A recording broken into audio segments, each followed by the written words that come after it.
semuanya, kami dari kelompok 1 dengan saya Natalia Fedika Mandoen, NIM 2022-63004. Saya Muhammad Irwana Segera Nasir dengan NIM 2022-63042. Saya Filakin Sabanda dengan NIM 2022-63010. Di sini kami akan menjelaskan ringkasan tentang jurnal analisis arah umum kekar terhadap distribusi fermentasi peledakan pada PT Aliat Indokol Jaya di kota Sawalunto. Di jurnal ini membahas bagaimana arah kekar batuan dapat mempengaruhi hasil fermentasi peledakan di tambang batu bara.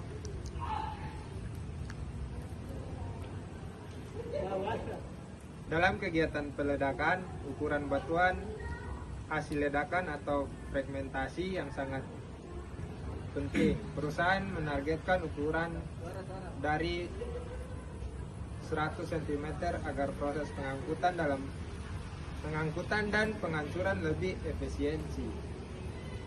Dalam kegiatan peledakan, ukuran batuan hasil ledakan atau fragmentasi sangat penting.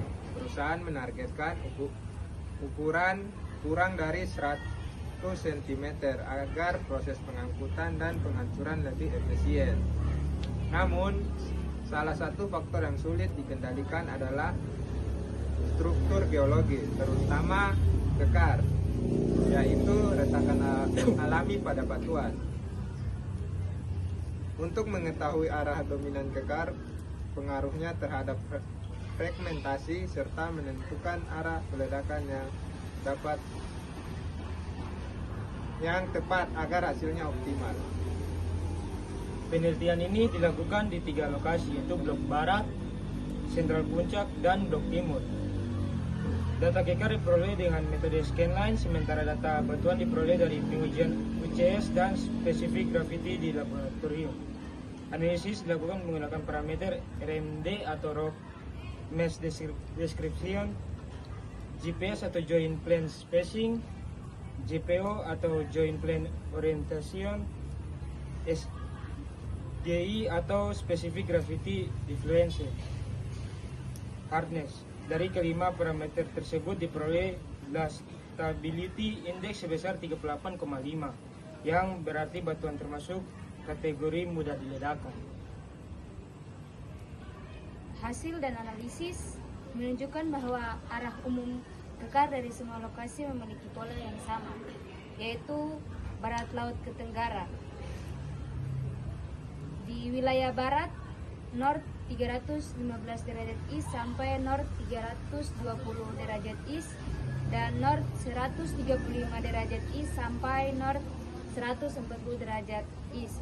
Wilayah tengah, north 300 derajat east sampai north 315 east, dan north 120 derajat east sampai north 135 derajat east.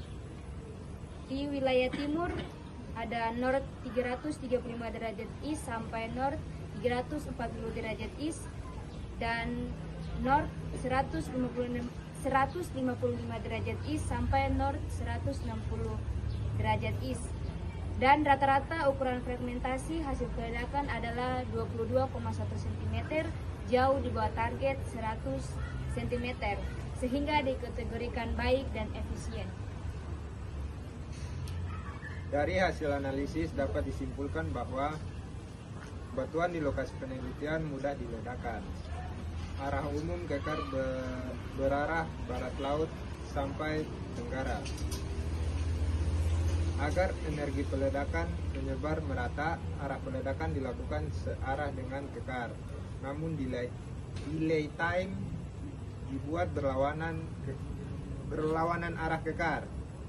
Dengan cara ini, fragmentasi batuan menjadi lebih seragam dan produktivitas tambang meningkat. Demikian penjelasan dari kami tentang jurnal analisis arah umum kekar terhadap distribusi fragmentasi peledakan. Jika ada salah kata mohon dimaafkan. Terima kasih. Hari ini kami akan mereview jurnal dari kelompok 6 yang berjudul Analisis Kestabilan Lereng dengan menggunakan metode Rock Mass Rating dan metode Slope Mass Rating pada penambangan batu pasir daerah Bukit Pinang, Kecamatan Samarinda, Ulu Kota Samarinda, Provinsi Kalimantan Timur, yang ditulis oleh Marlinus Matius Lolong, Tommy Frides, dan Windu Nugroho. Permasalahan pada jurnal ini yaitu kurang stabilnya batuan akibat adanya pemotongan lereng. Dan untuk kondisi kekarnya pada jurnal ini di mana panjang rata-rata kekar yaitu 2,62 meter, dan untuk kekasarannya yaitu pada jurnal tersebut di mana kekasarannya itu halus, dan untuk kondisi bukaannya di mana rata-rata bukaannya yaitu 2,35 mm, dan untuk kondisi isian kekar didapatkan pada lokasi tersebut yaitu lempung, dan untuk kondisi pelapukan kekarnya kondisi kekarnya yaitu lapuk. Dan untuk jarak kekarnya pada lokasi tersebut terdapat 3 set kekar, di mana satu set kekar dengan rata-rata yaitu 0,18 meter, set kedua dengan rata-rata yaitu 1,55 meter, dan bedding plan rata-rata yaitu 0,5 meter. Maka dari jurnal tersebut didapat spasi antar kekar sepanjang scanline yaitu 1,28 meter, dan untuk jumlah rata-rata kekar per meternya yaitu 0,77. Dan untuk data strike depth-nya pada jurnal tersebut yaitu untuk strike-nya yaitu N21 derajat east dengan dip yaitu 65 derajat, dan untuk elevasi atau ketinggiannya yaitu 35 mdpl. Baik, di sini kami akan melanjutkan materi kita dengan jurnal yang ketiga atau yang terakhir, berjudul Analisis Pengaruh Kedudukan Struktur Terhadap Potensi Longsoran Baji pada Lereng Tambang Terbuka Menggunakan Proyeksi Stratigrafis. Bisa dilihat pada gambar di samping, kestabilan lereng sangat penting dalam tambang terbuka karena berhubungan dengan keamanan dan kelancaran produksi. Upaya menjaga kestabilan dilakukan sejak tahap desain hingga kegiatan penambangan berlangsung. Kemudian, gambar di samping merupakan jenis dan geometri longsoran yang sangat dipengaruhi oleh kedudukan lereng dan struktur geologi batuan. Dan di sini salah satu jenis longsoran yang sering terjadi adalah longsoran baji yang terbentuk dari perpotongan dua bidang diskontinuitas dan membentuk massa batuan berbentuk baji. Kemudian selanjutnya, gambar ini untuk menilai potensi longsoran baji digunakan metode proyeksi stratigrafis. Metode ini membantu menampilkan data struktur geologi secara visual sehingga lebih mudah dipahami dibandingkan angka-angka statistik. Nah, pada gambar berikut merupakan pengukuran bidang ketidakmenerusan. Adalah analisis potensi longsoran baji bergantung pada data struktur geologi dan kedudukan lereng. Data struktur diperoleh dari pengukuran langsung di lapangan. Dan untuk gambar berikut itu adalah gambar langkah-langkah metode scanline. Metode yang digunakan adalah scanline dengan membentangkan pita ukur di permukaan batuan, lalu mencatat arah, kemiringan, dan kondisi bidang kekar yang terpotong garis tersebut. Nah, jika batuan tidak terekspos, data bisa diambil dari inti bor yang lebih mewakili kondisi batuan yang di bawah permukaan. Nah, gambar berikutnya itu adalah penyajian stereografis. Data arah dan kemiringan kekar kemudian dianalisis dengan proyeksi stereografis agar lebih mudah dibaca dan dipahami.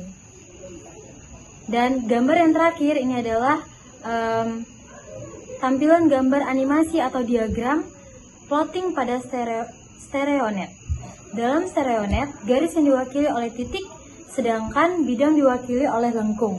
Perpotongan dua bidang menunjukkan arah potensi terjadinya longsoran baji.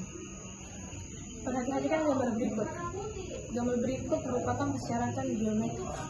Potensi longsoran baji ditentukan dari 3 syarat geometris utama. Mari kita bahas satu persatu. Syarat pertama, dua bidang kekar harus berpotongan membentuk garis. Hasil analisis akan menunjukkan kekar 1 N240 derajat east 50 derajat, kekar 2 N300 derajat east 11 derajat.